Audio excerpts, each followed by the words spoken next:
So, despite the Apollo moon hoax, there are people who still believe that man is in space, and we have all sorts of space vehicles and satellites and space stations up there. It's time to have a look at the space shuttle. So, let's take a look at a typical shuttle launch. T-minus 17 seconds and count. 15, 12, 11, 10, 9, 8, 7, 6, start, 2, 1, booster ignition, and liftoff of the Space Shuttle Discovery, returning to the space station, paving the way for future missions beyond.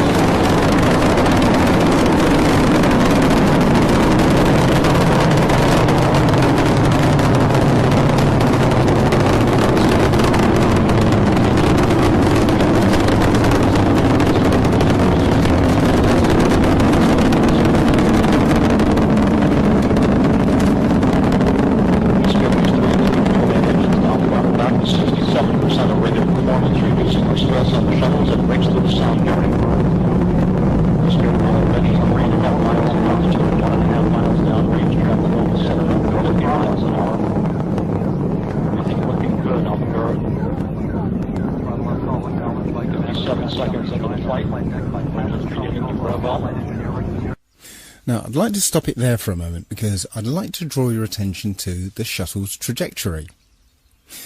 Now, as a kid, I often wondered why it was that all rockets and space shuttle launches, they never ever went straight up.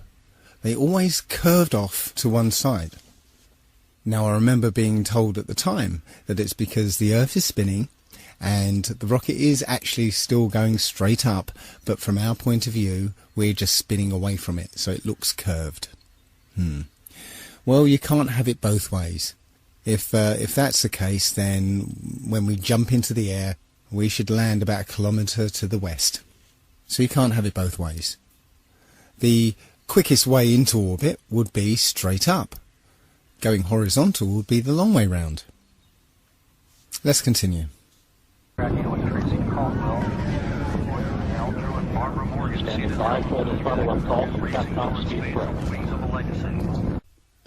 Okay, at this point, the shuttle is horizontal. That is, it's not getting any higher, it's simply travelling horizontally along the ground. And as you'll see in a few seconds, when the booster rockets separate, they still fall to the ground under the influence of so-called gravity. Discovery Houston, go and throttle up. Go and throttle up. Throttle up, throttle down by Commander Steve Lindsay. Expected to hit no clear short.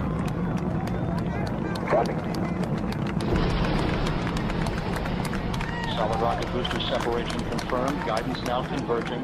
Discovery's onboard computers commanding the main engine nozzles to swivel, aiming the shuttle for its precise target in space for main engine cutoff.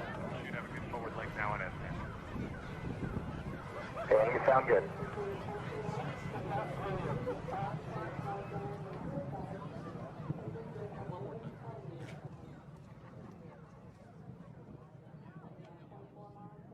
Discovery Houston, negative return. Copy, negative return. So ground-based video ends there. Not because the shuttle's too high, but because it's too far away downrange. As I said, it's travelling horizontally at this point. So what's missing is what they call MECO, main engine cutoff. That means the shuttle no longer has any power behind it whatsoever. But after MECO is the external tank separation. As you can see from this diagram, when the tank separates, it falls back to Earth. So what's stopping the space shuttle following the same exact trajectory? Between main engine cutoff and this ohms burn, the space shuttle should follow the exact same trajectory as the external tank. But it magically does not. And conveniently, there's no video cameras to show exactly what happens. The point here is that at external tank separation, both the shuttle and the external tank are subject to this so-called force of gravity. Neither the shuttle or the external tank are in space. And yet they want us to believe that there is an orbital manoeuvring system which is capable of blasting the shuttle from this point, which is still in the Earth's atmosphere, into orbit. Well, the clue is in the name of the thing. Orbital manoeuvring system, not orbital insertion system. Where's the fuel for this? There isn't an external tank anymore, so there isn't enough fuel to blast this shuttle into orbit, even from this height. And on the subject of height, where does space actually begin? In this shot, the space shuttle is supposedly in space, because the cargo bay doors are open. But you can see the features on the ground in great detail. In fact, you'd be hard-pressed to see such detail from a passenger jet at 35,000 feet. Look, you can see roads and rivers and individual fields. Anyway, once the shuttle's completed its mission, it's now a glider. So let's have a look at a video of a glider landing.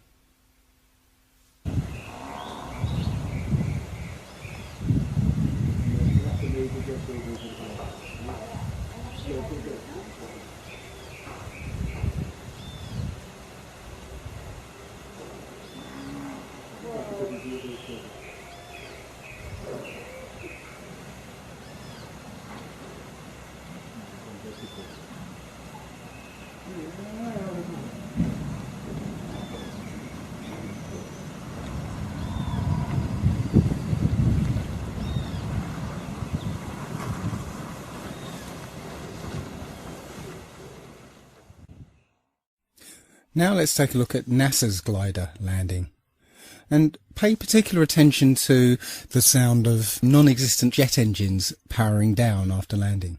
Down and locked.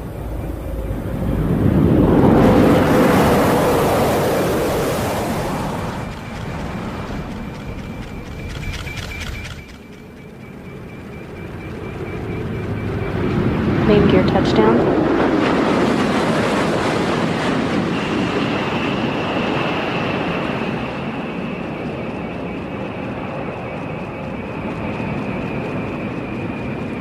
Nose gear touchdown.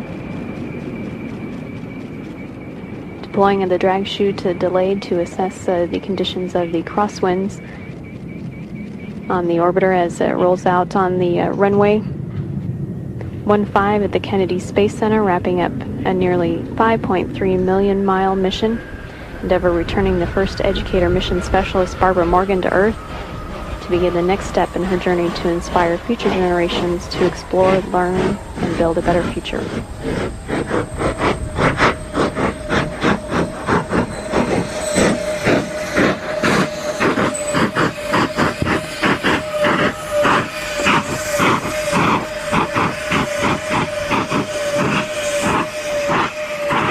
Houston, Endeavour, wheel stop. Roger, wheel stop, Endeavour. Congratulations. Undoubtedly, the nice woman from NASA, employed to state the bleeding obvious, is there to distract you from the fact that it's a bloody jet plane, tarted up to look like a space shuttle. It's not a glider at all. You can clearly hear the jet engines powering down. When you look at the back of the space shuttle, you can see two odd-shaped pods. These are supposedly the orbital manoeuvring system. On the front of these pods are two odd-shaped holes. Why would a rocket engine need some kind of air intake? Wouldn't it be dangerous to put such air intakes on the back of a shuttle, which on takeoff is going over 10,000 miles an hour? Wouldn't they just rip right off? Very strange. No, these holes are precisely what you'd have if you wanted to hide an air intake to a jet engine. So here's a conspiracy theory. If I was on the receiving end of upwards of 200 billion of taxpayers' money, perhaps this is what I would do. I'd spend a few million on some of what they call hero models.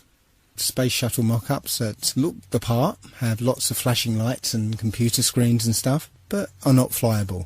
They'll end up collecting dust in museums anyway. Then I would have a few mock-ups that I would fly into space, but really would basically fly out of sight and ditch in the sea, getting destroyed in the process. Then I would spend a few million, perhaps even $1 billion, let's give the taxpayers their money's worth. Perhaps I'll spend $1 billion or so on developing a plane that looks like the space shuttle. There you go, job done. No refunds. So let's change the launch profile of the space shuttle for my new classified one. We have a remote controlled, full-size mock-up, basically nothing inside, just an empty shell.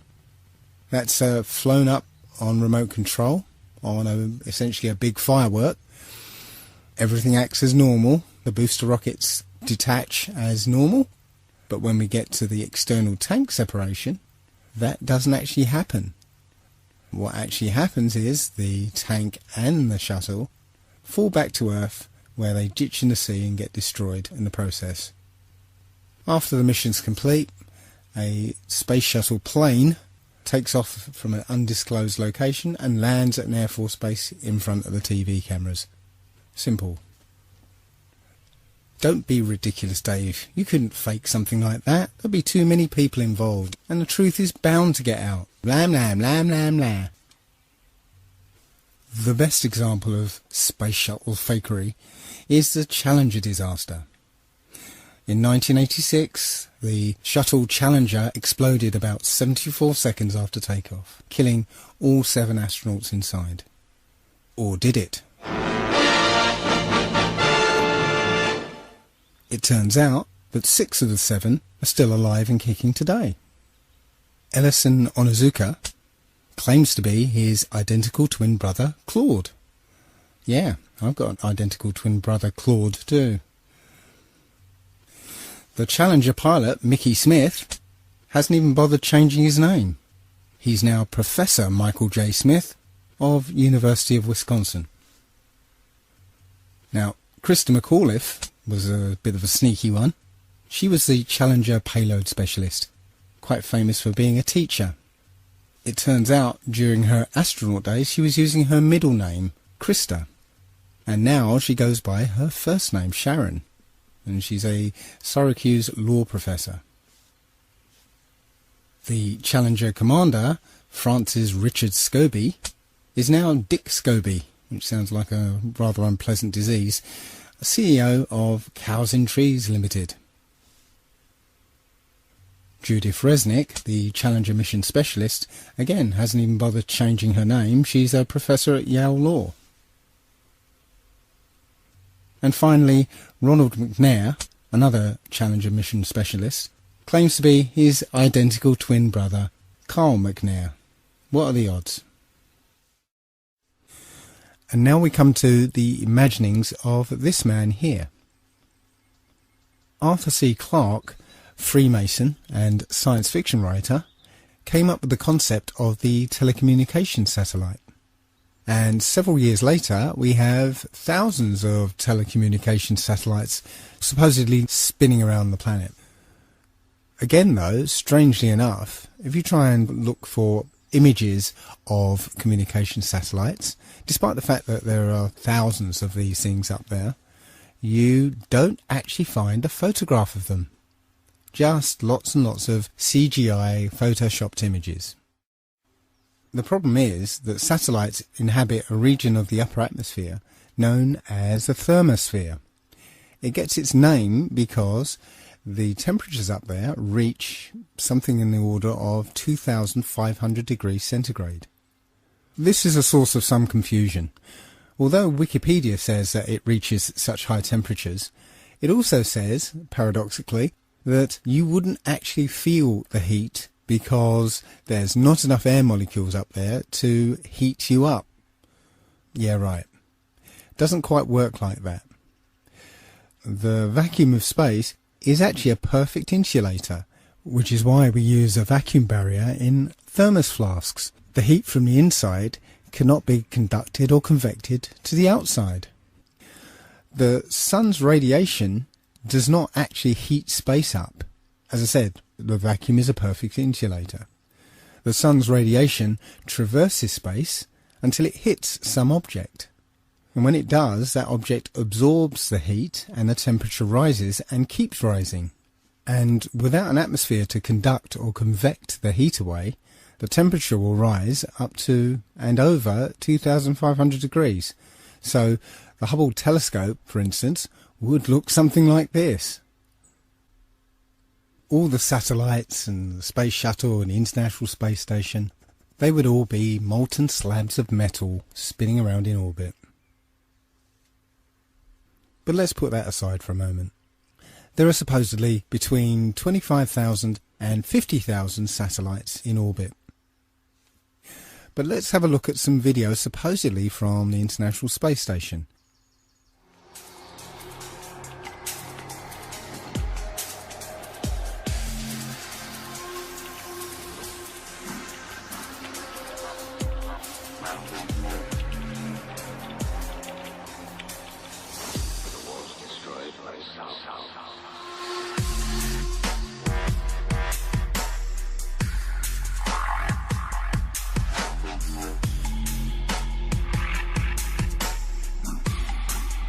Can you see any one of these 26,000 to 50,000 satellites?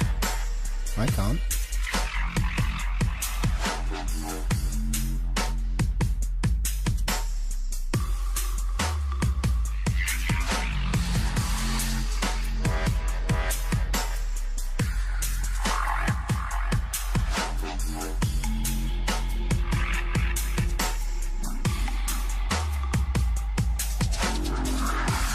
It commands a substantial view over the Earth's surface, and yet you don't see a single satellite.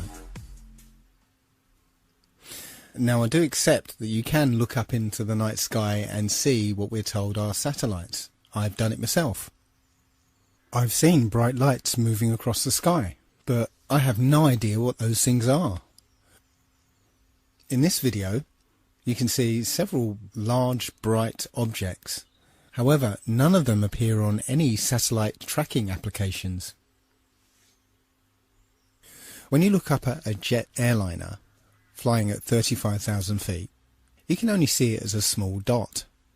So how is it if something the size of a jumbo jet is rendered as a small dot at about 5 to 7 miles up, that you can see a satellite which is the size of between a car and a school bus at 100 miles away? You just wouldn't see it.